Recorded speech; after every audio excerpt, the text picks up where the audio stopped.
We now have an educational moment, which will be generously shared with us by our very own Presentation Mastery 5, Effective Coaching 5, Mickie Ottery.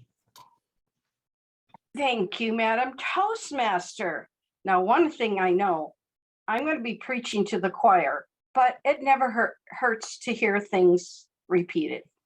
So what is the purpose of an introduction? It's not just to introduce your name. We already know you. The primary purpose of a speech introduction is to lead the listeners into your presentation. It should include things like experience, research, education. This is to highlight your credibility. The introduction should invite anticipation of your upcoming speech.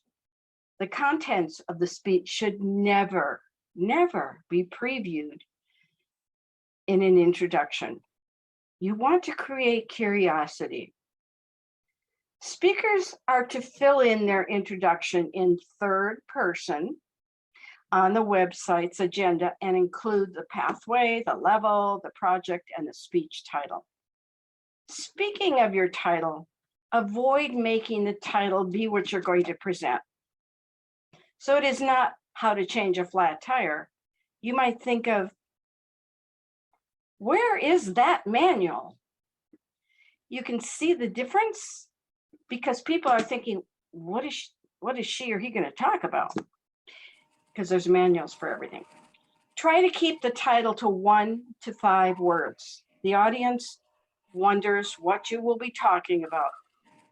That makes them curious. Here's an example of what a speaker wrote on the agenda a long time ago. Included was his pathway, which was engaging humor on level 3. His title was Ketchup or Mustard.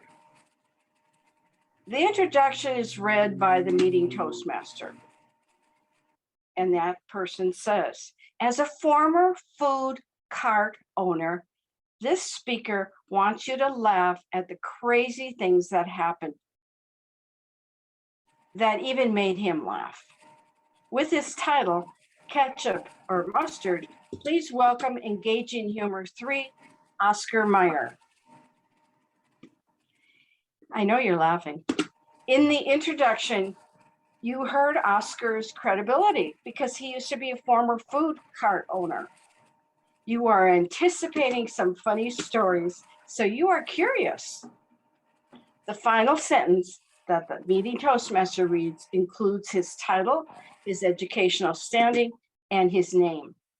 The name is always last and preceded by his educational awards.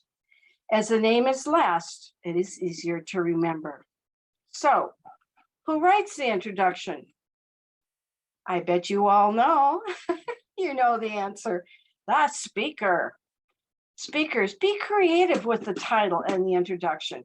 Remember, do not preview your talk in the introduction. Create anticipation and curiosity. And that, folks, is the rhyme and reason for the importance of an introduction. Madam Toastmaster.